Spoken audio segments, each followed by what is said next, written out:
The Battle of Waterloo, a decisive moment in European history. The Battle of Waterloo marked a revolutionary moment in history. There has been discussion over the Battle of Waterloo for more than 200 years. Napoleon's army encountered the Duke of Wellington and his British-led coalition army on June 18, 1815, about 30 kilometers outside of Brussels. Later in the conflict, Blücher's Prussian forces were added to the coalition army. Welcome to the History Hub, subscribe, and let's dive in. When Napoleon retook control in Paris on March 20, 1815, the Sixth Coalition of 1814 was still assembled there. Napoleon made the decision to make the most of this extra time by mounting an offensive and crossing the Sambre in Charleroi on the night of June 14 to 15. The battles the following day, however, were only moderately successful for the imperial forces. 13 kilometers south of Waterloo, at Quatre-Bras Crossroads, Marshal Michel Ney was unable to move Wellington. The French side overestimated their chances of winning at Ligny, but the Prussian forces weren't in bad shape. General August Neidhart von Gneisenau, the chief of staff, was able to maintain the connection with Wellington by planning a retreat south of Waterloo and the Soignes woodland. On June 17, Wellington crossed the Dyle and planned his retreat on the plateau of Mont Saint-Jean, south of the Soignes forest and Waterloo. The British rearguard suffered losses at the hands of Napoleon's vanguard. He then set up his headquarters at the Caillou farm and bivouacked the army in front of the enemies. He didn't respond to Grouchy's note stating the Prussians had decided to retreat toward Wavre because he didn't think there would be a combat the following day. The soldiers were forced to lie on the soggy floor among damp wheat ears as the night wore on. Prelude to the battle. Holding everything together while you wait for Blücher to arrive was the Duke of Wellington's straightforward plan. Through Wavre, Blücher dispatched his 4th Corps, led by General von Bülow, in the direction of Chapelle-Saint-Lambert. He was closely followed by the 2nd Corps under George Dubislav Ludwig von Perch. The 1st Corps, led by Hans Ernst Karl von Zieten, was given orders to advance a little further north. Finally, Johann von Thielmann's 3rd Corps had to contain Grouchy. It became clear that Wellington had not begun to retreat throughout the night on the morning of June 18. Napoleon was delighted about it and prepared to launch an early morning assault at around 9 a.m. He ascended the Rossum Knoll to survey the area after the artillerymen determined that the soil was suitable for observation. He was given a report by General François-Nicolas Benoit Haxo that made no mention of fortifications. Finally, he ordered Grouchy to proceed in the direction of Wavre in order to link communications. He began dictating around 11 o'clock. Marshal Levy led the Battle of Mont Saint-Jean, which got underway around 1 o'clock. To fire the Mont Saint-Jean forces, Battery 12 from the 2nd and 6th Corps joined the 1st Corps. Napoleon's plan was to hit the enemy's weakest spot, which was on its left side. The division of Jerome Bonaparte's 2 Corps staged a pretend attack on the Hougoumont farm in order to pressure Wellington into fortifying his right flank. With between 68 and 71,000 soldiers, the Allies fielded a multinational force that included 25,000 British, 17,000 Dutch, 10,000 from Hanover, 7,000 from Brunswick, 6,000 from the King's German Legion, 3,000 from Nassau, and a few French royalists. There were 184 cannons in his artillery. On the plateau Mont Saint-Jean, south of the hamlet of the same name, and along the route from Charleroi to Bruxelles, the French troops were prepared to engage in combat. The Peyplade farm, located close to the hamlet of La Haye, the Haye Saint farm, and the castle farm of Hougoumont served as their 3 sources of support in front of them.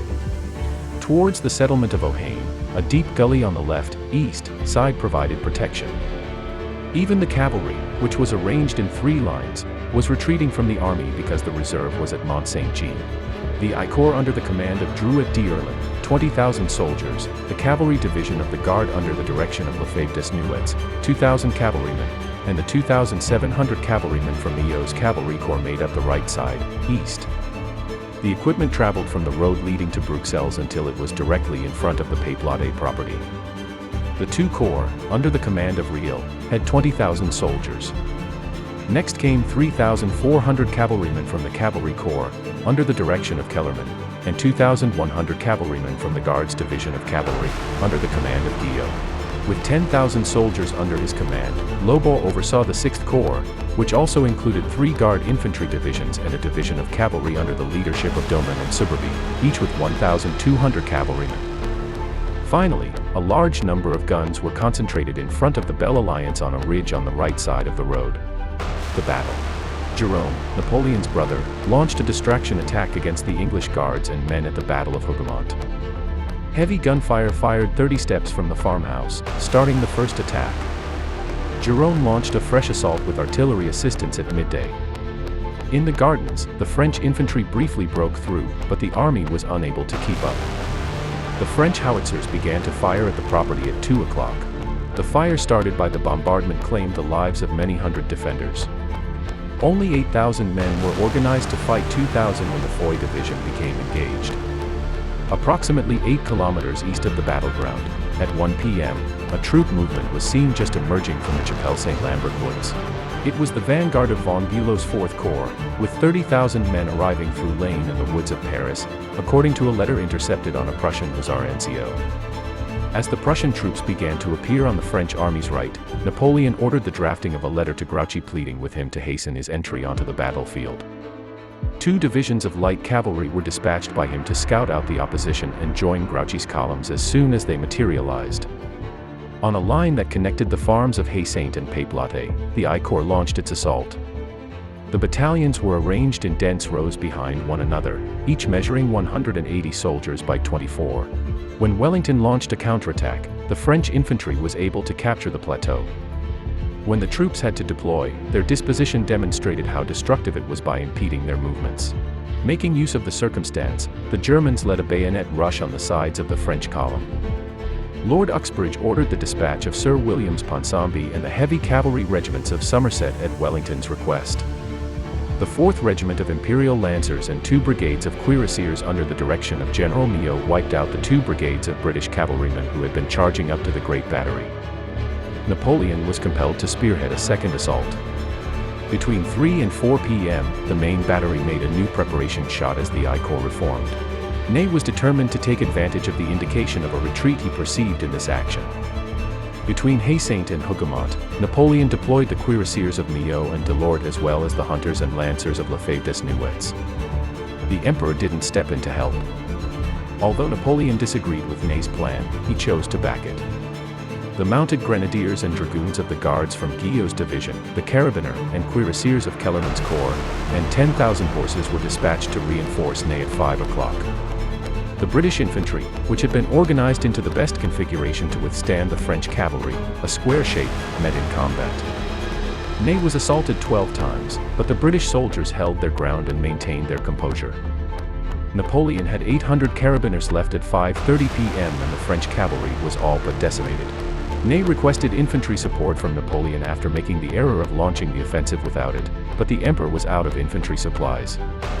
They had already been put an end to by Prussian interference. Around 5 p.m., the Prussians attacked Plancenoit, cutting off the French troops' right flank and line of escape. To seize control of the settlement and hold Bülow, Napoleon was forced to dispatch 2 divisions from the Young Guard, led by de Hezem, and 2 regiments of grenadiers and foot hunters from the Old Guard, led by Morand and Paulette. In the meantime, Wellington's men on the left wing were being isolated from the Prussians by General Pierre-François Joseph de Ruyt and his division. The Guard encountered artillery and musketry from General Maitland and the Dutch of General David Hendrik Chas as it ascended the foothills of the plateau. For the first time in their history, the Grognards were forced to flee due to their extreme numerical disadvantage and lack of help from either the cavalry or the artillery.